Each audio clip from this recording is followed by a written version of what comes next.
todos, tudo bem com vocês? Para iniciarmos essa parte do estudo, vou dar uma pequena introdução do que estudamos até aqui.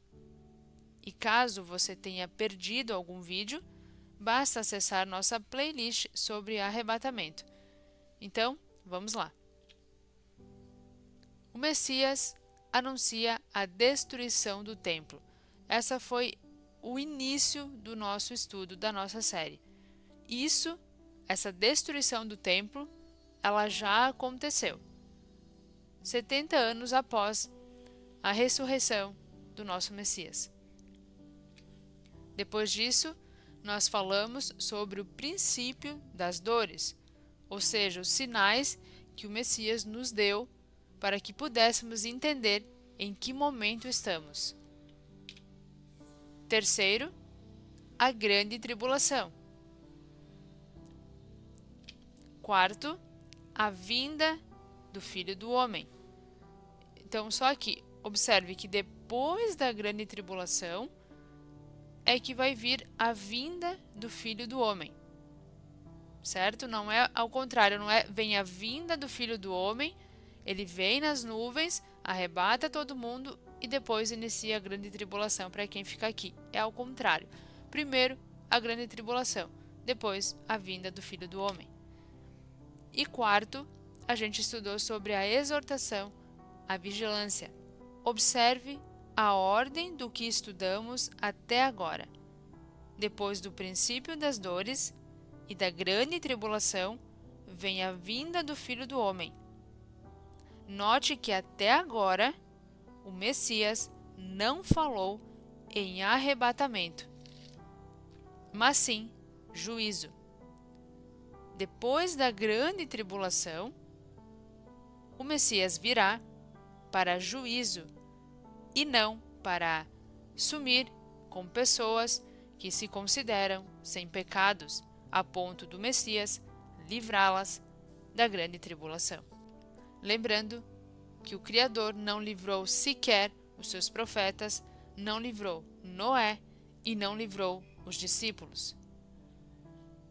E depois disso, o Messias nos exorta a termos vigilância e nos fala por parábolas, ou seja, exemplos e comparações de como será a sua vinda. E a primeira parábola foi exatamente essa, exortação à vigilância. Ele nos exortou para vigiarmos, pois não sabemos a hora que isso vai acontecer, mas podemos observar os sinais que ele nos deixou. A segunda parábola é a que vamos estudar agora. Então, anunciou a destruição do templo, já aconteceu. Princípio das dores, nos deixou sinais de como observarmos.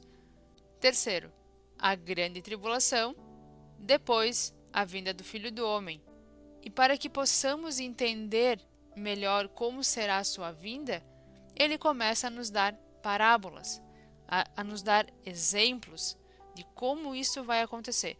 A primeira a gente leu no vídeo passado e a segunda agora é o servo fiel e o servo mau. Versículo 45.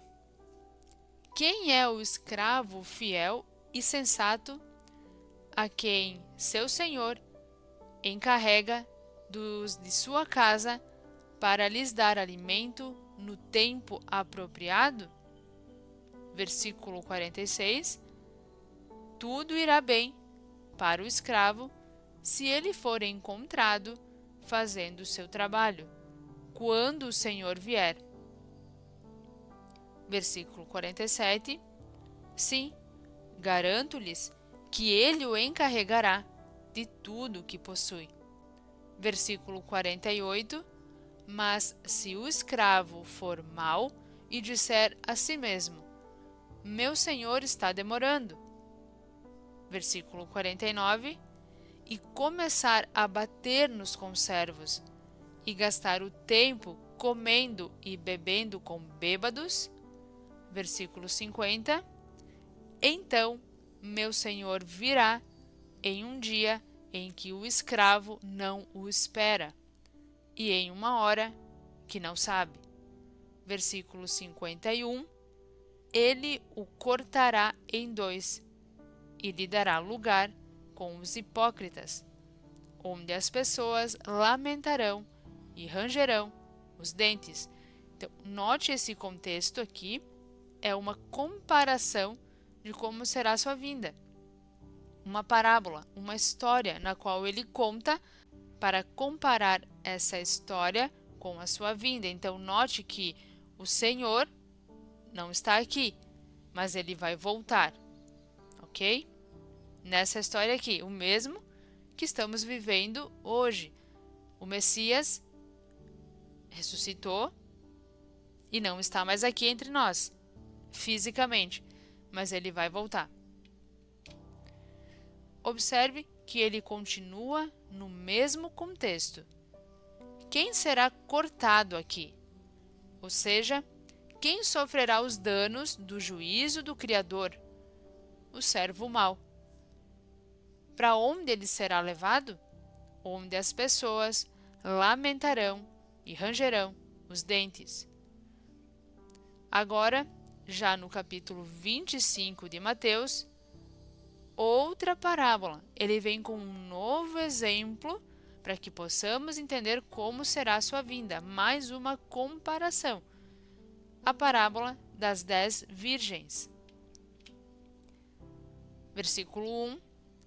Naquele tempo, o reino do céu será como 10 damas de honra que pegaram candeias e saíram para o encontro com o noivo. Versículo 2. 5 delas eram imprudentes e 5 eram sensatas. Versículo 3. As imprudentes pegaram as candeias, mas não levaram o óleo. Versículo 4. Ao passo que as outras levaram óleo em vasilhas, com as candeias. Versículo 5. O noivo se atrasou e todas adormeceram. Observe novamente que o noivo não está aqui, ou seja, ele virá. Versículo 6. No meio da noite, ouviu-se um grito: o noivo está aqui, saiam ao encontro dele. Versículo 7. As jovens acordaram e prepararam suas candeias. Outro detalhe aqui importante é que lembra daquela palavra que estudamos no outro vídeo?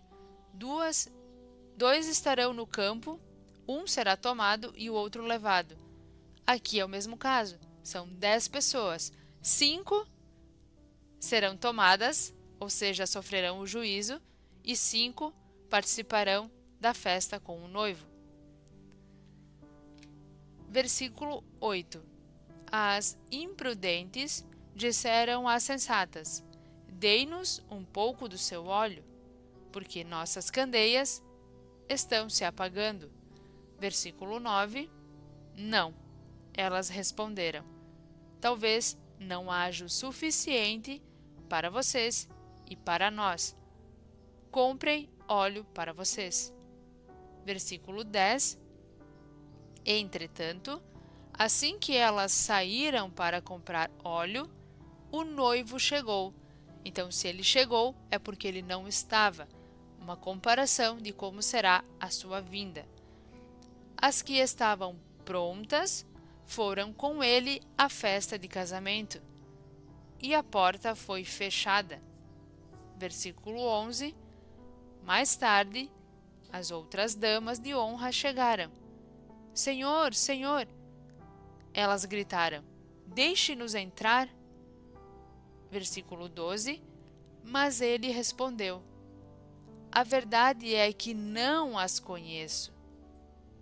Então, observe, as 5 andavam, as 10 andavam juntas. Porém, 5 o Messias conhecia, 5 não. Versículo 13.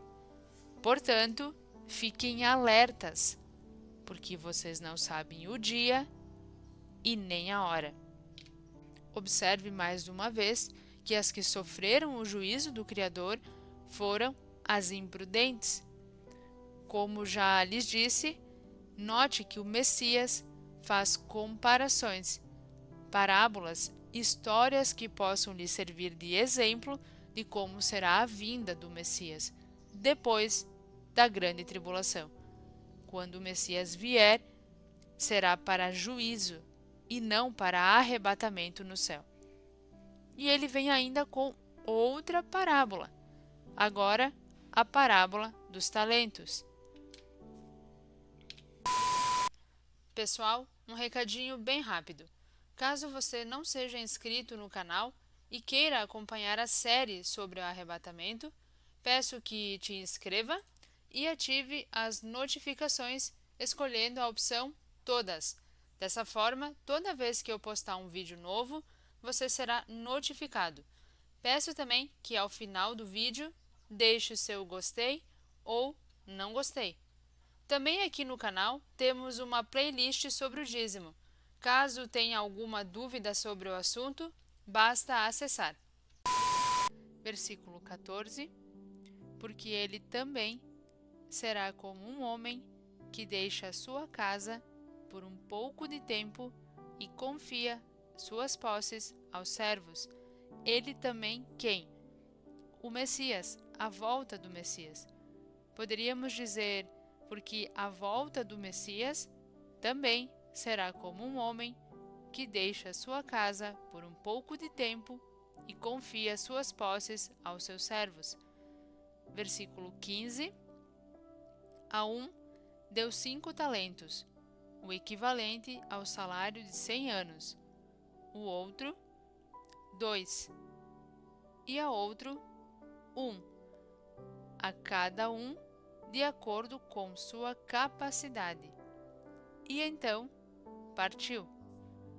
Versículo 16. O que havia recebido 5 talentos, imediatamente saiu, investiu-os e obteve outros 5. Versículo 16. O que havia recebido 5 talentos, imediatamente saiu, investiu-os e obteve outros 5. Versículo 17. Também o que recebera 2 talentos, ganhou mais 2. Versículo 18. Mas o que tinha recebido 1 talento, saiu, cavou um buraco no chão e escondeu o dinheiro do Senhor. Versículo 19. Depois de um longo tempo, o senhor dos escravos voltou e acertou contas com eles. Então, novamente aqui, o senhor dos escravos não estava naquele local. Ele voltou, fazendo referência clara à volta do Messias. Versículo 20. O que tinha recebido 5 talentos se aproximou, trazendo outros 5, e disse: O Senhor me confiou 5 talentos. Veja, obtive outros 5. Versículo 21. Seu Senhor lhe disse: Excelente, você é um servo bom e confiável. Foi fiel em relação a uma quantia pequena. Portanto, porei sob seus cuidados uma grande quantia. Venha e participe da alegria do seu Senhor. Versículo 22. Também o que recebeu 2 talentos se aproximou e disse: O Senhor me confiou 2 talentos. Veja, ganhei mais 2. Versículo 23. Seu Senhor lhe disse: Excelente, você é um servo bom e confiável. Foi fiel em relação a uma quantia pequena. Portanto, porei sob seus cuidados uma grande quantia. Venha e participe da alegria do seu Senhor. Só uma observação nessa palavra. Fostes fiel no pouco, e sobre o muito te colocarei.